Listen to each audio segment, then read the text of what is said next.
Governor of the great state of New York, Governor Kathy Hochul.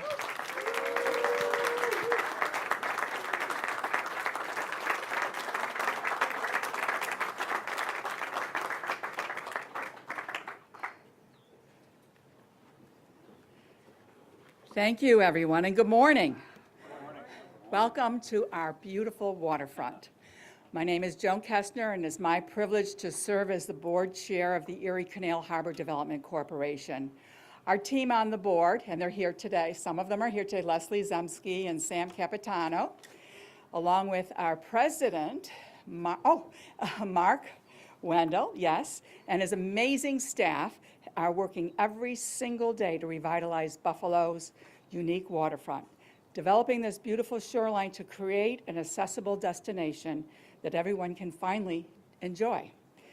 There's one person who should be recognized as the greatest champion of the waterfront, a fellow Western New Yorker and a passionate advocate for the inner and outer harbor and the driving force for everything that you're seeing today, the positive development and the public events that all of us are enjoying. Please welcome our incredible governor, my buddy forever, our Governor Kathy Hochul.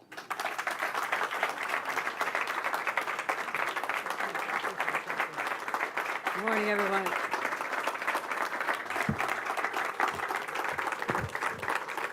Good morning. Great to see everyone. Yesterday, I was at the Buffalo Bills training camp, and I said, where else would you rather be than right here, right now? I'm going to say it again today. Where would you rather be than right here, right now? Because this is extraordinary. And to all of you true believers from a long time ago, and Brian Higgins, are you in the audience here? There you are. Please stand up and take a bow. Still our resident visionary who saw the great possibility of this area by harnessing the power of literally the Power Authority and bringing the resources here. And I want to thank so many people, and I'll get to them. But I'm just overwhelmed by this. Those of you who are old enough, you all look too young, but if you remember what this was like before, I mean, decades and decades of just driving by, going over the Skyway. I lived in Hamburg. I went by the Skyway every day. And you didn't even look to this side of the lake. It was such an eyesore. You know, it was big piles of, abandoned waste materials, and just, you knew that when I was much younger, the ships were coming in, and my grandpa worked down here, my longshoreman worked down here before he went to the steel plant. And this was an industrial wasteland. And yes, it was prosperous in its time, but when that era was over, there was no plan B for literally scores of years. And it hurt because it just seemed like too big to handle. Nobody could bite this off in enough right-sized pieces to make something happen. And I don't think there's a person who lived in that time who ever envisioned that we'd see what we're seeing here today. I mean, the life down here, the attractions, bringing in nature in such a beautiful way, it really nourishes the soul. And I want to thank Joan Kestner for assuming the leadership of the Erie Canal Harbor Corporation. We worked together on a town board of long years ago, but I knew that she'd be one who could execute the vision, and she has brought so many ideas forward. Let's give a round of applause to Joan Kestner. Mark Wendell, where's Mark? Mark, thank you as spearheading this as the president of the Erie Canal Harbor Corporation. He just gave us a nice tour a little while ago to talk about the final implementation of the vision down here. And I'm not just talking about this part of Wilkinson Point where we are today, but we literally started this morning down seeing the incredible resurrection of that state park, which was very nice by most standards. It's Buffalo's first ever state park, but seeing what the vision is now to have the largest splash pad in Western New York for little kids to come to, and I might try it too, and beautiful places people to sit and gather and stare at the sunset, because a lot of people, would like to have a house that they could see a sunset, but it's denied them. So this creates accessibility for incredible amenities down at the state park for kids to play, and building little restaurants down there for people to get a hot dog and some ice cream cones, and much nicer restroom facilities. A lot of parents like, I'm not taking my kid in that, but you won't be saying that any longer. And then working our way up to see what has happened with taking an abandoned terminal. I mean, how many years do we go by and just stare at those and say, I guess they're going to be here for the rest of our lives? But that was not an answer for us. And to turn that into an event gathering venue that, literally thousands of people come down here and enjoy the experience of seeing sunsets while they're watching a world-class concert just starting this year. It is spectacular. And then we go further down, closer to here, and we stop and we're going to do something that I have long dreamed about, which is bringing cruise ships to the city of Buffalo. My gosh. And I will say this, the inspiration came from a couple places, but I remember being in Erie, Pennsylvania. Now, nice city, right? They have a little waterfront, much smaller population. Nice things, okay? I'll get that. They have nice things in here. They had cruise ships coming through the Welland Canal, bypassing the city of Buffalo and everything we can offer. With Shea's Theater, Botanical Gardens that we have, and the incredible Albright Knox Gun Gallery, and countless other cultural attractions. They were bypassing Buffalo and heading right down to Erie, Pennsylvania as their first destination. I had a problem with that, and I said, no, we'll create a space. Literally by 2027, we'll be able to welcome cruise ships to the terminal right over here. It's perfect for it. It fits them. They can have 2 at a time down there. And you know what happens? I've seen this in other cities. People from the community come and gather to watch people getting off the ships. It's like an attraction. And we'll have amenities for the guests, and they'll be transported to all these great opportunities, not just here, but also in our city to take advantage. This is an economic driver that I knew we had potential for, but was never realized. And in 2027, I'm proud to announce we have a letter of intent from a cruise company that says they want to make Buffalo their next destination for 2027. So it happens because there's a community that believes in itself. We have incredible leadership. I want to thank again Mayor Chris Scanlon. This is home turf for him. He's well familiar with this area and has grown up here and always believed in this area. And I also want to thank Senator Sean Ryan, who understands the power of connecting people with the waterfront and is going to continue in his role fighting for that as well. And John Rivera, who's fortunate to represent much of the waterfront with the Niagara District years earlier. But I thank you for everything you've done as a partner in Albany. And I certainly remember Karen McMahon. I know not the water per se, but it's a regional asset, right? It's a regional asset, and the same with Member Burke. I want to thank you attending here today. But also, again, just to have Brian Higgins here is really special. Brian, I would not want you to miss anything with the waterfront, because you are forever associated with this. And it's the weight on my shoulders to take it to the next level, and that's what we're doing here today. So this is also part of an initiative that's important to me. As we see what is happening to the mental health of people in our communities, our own family members, I don't think there's a single family that's untouched by some form of mental illness or mental challenges. And I think about our kids who don't know a life other than sitting in their rooms all summer long, connected to their vices, because that is their world that's been created. It's been a decade now that somebody thought it was okay to allow children to have cell phones in schools. Now, you can't sit there and play a board game. You can't sit there and draw pictures. You can't play video games. But somehow it was okay to have a cell phone, which has only drawn children into a dark space throughout the day, bombarded with over 250 notifications. And the addictive algorithms, which we outlawed, the first state in the nation to outlaw them last year. We stood up to the social media companies, but still, we did that. But as long as they have that in their hand, they're under enormous pressure, the pressure on young girls in particular. I had roundtables around the state for a year and a half, sit there talking to stressed out teenagers. And one young woman said to me, you have to save us from ourselves. We can't put it down ourselves because of FOMO, fear of missing out. We're going to miss something. We'll be social outcasts if we don't have a cell phone. And I decided I will be the person who saves that child from herself. It's hard. A lot of people are saying, no, you can't tell us what to do. But you know what? I'm here to make the hard decisions. And starting this fall, we're going to have a distraction-free school environment. No more cell phones, no more earbuds, smartwatches.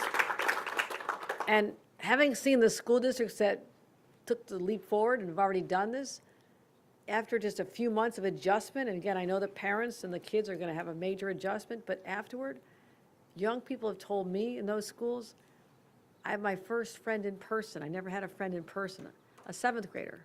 She says, the hallways are noisy again. People are talking to each other. They're laughing. Their gym classes were silent. Lunchrooms were silent. The hallways were silent.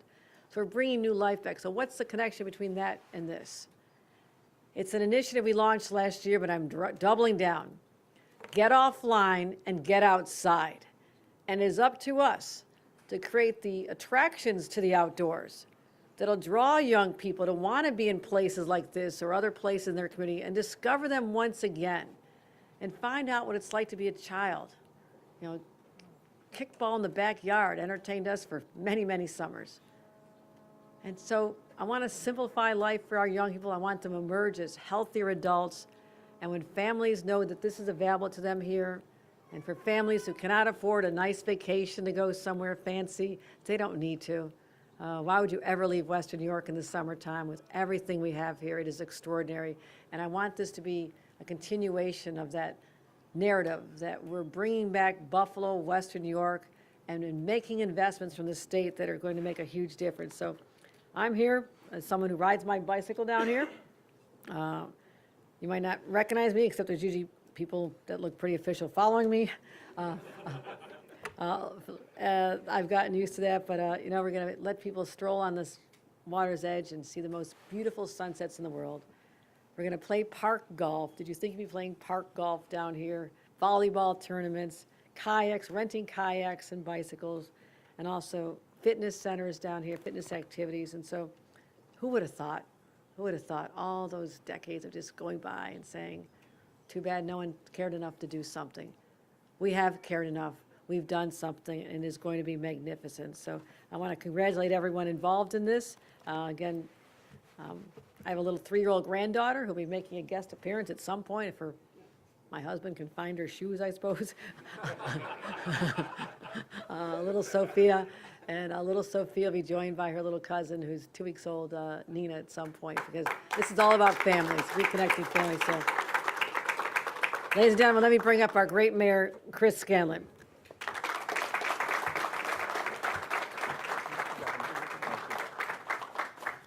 Thank you, Governor. Good morning, everyone.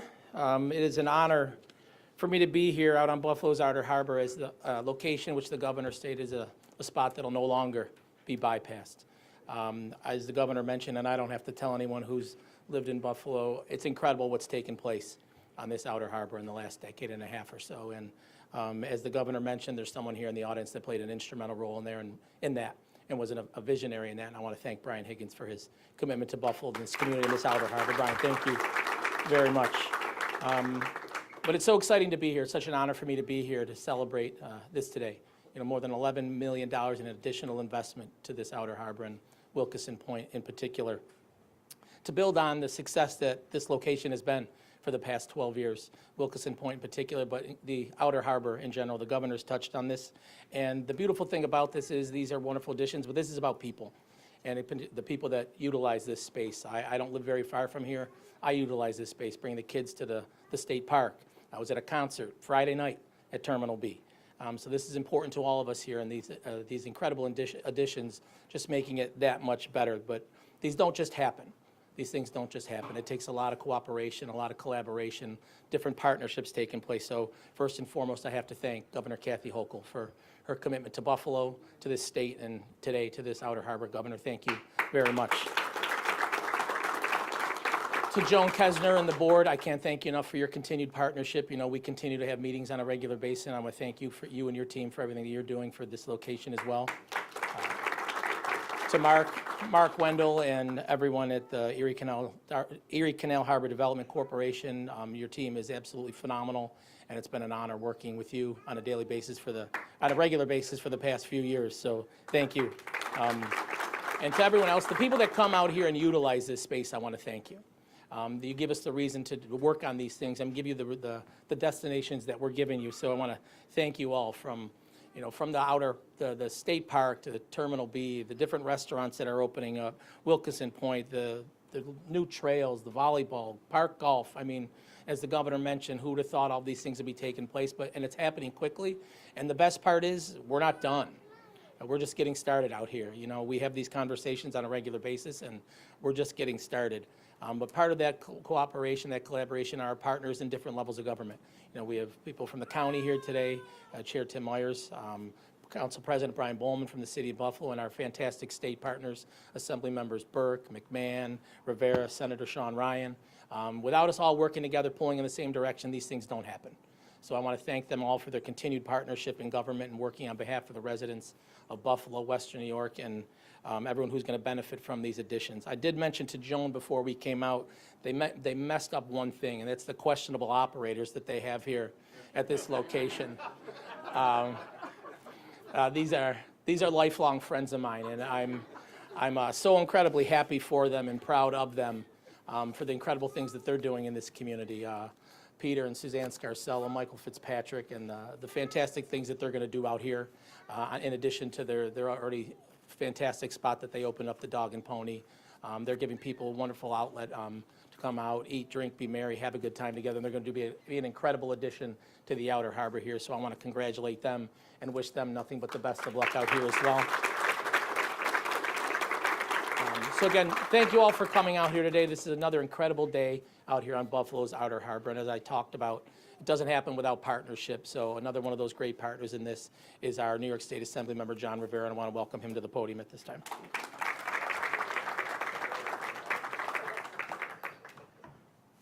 Oh, it's a beautiful day to be in Buffalo. I'll say a few words, and I just, first I want to say thank you to a couple people. First, I was 19 years old when I met Brian Higgins. It was his first term in the United States Congress. The country was in a wild time, and new leadership was really needed. And I learned firsthand the kind of leadership that I knew I eventually wanted to have. And that was the absolute awareness, assurance, and confidence that we deserved better. And he looked at the waterfront as an assembly member first and representing this area, knowing that we had an opportunity, we had a potential, we had something special here. And, I grew up my whole life on the west side of the city of Buffalo, not far from the waterfront, but always distant from it because the 90, because of, traffic, because of everything else and all the poor planning and poor decisions that were made along the way in this region's history. But I knew working in that space, working for the congressman and working with his great folks, who some of them are in the crowd. I see Bonnie Kane Lockwood and Chris Fahey. We knew that this space had potential. And what's behind me right now is this beautiful use of acreage, but 15 years ago, this was storage. 15 years ago, this was forgotten. 15 years ago, it was something you just drove past. But today, like the mayor said, like the governor said, we're going to bring our kids and our grandkids here. And it's because we believe that we deserve better than what we had. And that's the kind of leadership that we need. And so I just thank Congressman Brian Higgins for all his leadership on the waterfront. Thank you so much for that. And I obviously want to thank our governor. I can tell you, I interact with colleagues in state government, state legislators from all across this country, and I'll tell you, and I'm not just saying it because she's standing in front of me, 49 other states wish they had our governor. Our governor is a governor of persistence and focus and humility in it all, but strength in it all. And I just tell you, Governor, you not just stand out among your peers, but you are doing amazing things for Western New York. So thank you for everything you've done. In the New York State Assembly, I have the good fortune of chairing the subcommittee on regional tourism. And in that, I've toured from as far east as the end of Long Island to as far north as Plattsburgh. And I can tell you, there is no region in this state that has our waterfront. They just don't. They wish they had what we have here. And all this needed was not, billion-dollar silver bullet ideas. All this needed was real intentional thought on what it could look like and the follow-through to make it happen. And, you know, it's incredible to think what we've done in just this small period of time, but it's even more amazing to think what we'll do in the years ahead. And that's with the leadership, like the mayor said, of working together among our colleagues in state government, being led by our governor, our Congressman Tim Kennedy, and all of us coming together believing that we deserve better as a region and knowing that this is going to be an amazing space for our kids and their kids. So thank you very much, Governor, and I can't wait to bring my daughter here. Thank you. Please remain seated while we cut the ribbon.